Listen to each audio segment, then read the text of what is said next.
Habitat the place where the animals live. उहा जॻह जिथे जानदार रहनि था उनखे हैबिटाट या रहाइशगाह चइबो आहे।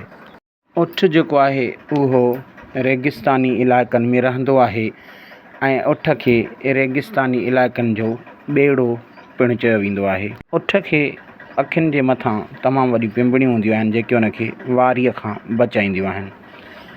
उठ 10 ॾींहंनि ताईं बग़ैर खाधे ऐं पाणीअ जे रही सघे थो। जेकॾहिं मौसम मोतदल हुजे या सही हुजे त 10 ॾींहंनि खां वधीक बि उठ बग़ैर पाणीअ खाधे जे रही सघे थो।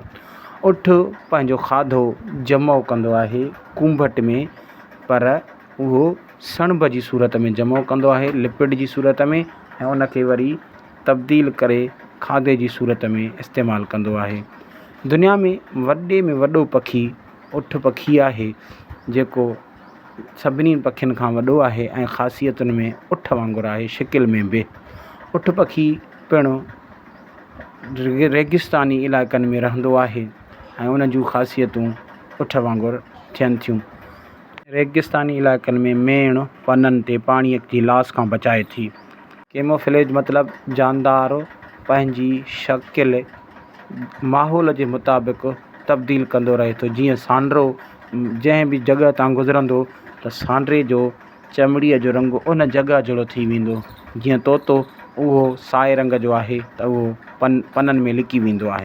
ॿियो बि वणु जेको आहे पंहिंजा पन छाणींदो आहे त जीअं ख़ुश्क मौसम में पाणी जी लास खां या पाणी जी खोट खां उन जो बचाव थी सघे, तंहिंजे करे उहो पंहिंजा पन छाणे छॾींदो आहे। उत्तर कुतुब हुजे या ॾखिण कुतुब, इहो सॼो साल थधा रहंदा आहिनि छाकाणि त उन्हनि ते सिज जी गर्मी सिधो न पवंदी आहे। कुतुबी जानवरनि जा जिस्म ते ऊन थींदो आहे जेको उन्हनि खे सीउ ऐं बर्फ़ खां बचाईंदो आहे ऐं उन्हनि खे सदाईं गरम रखंदो आहे।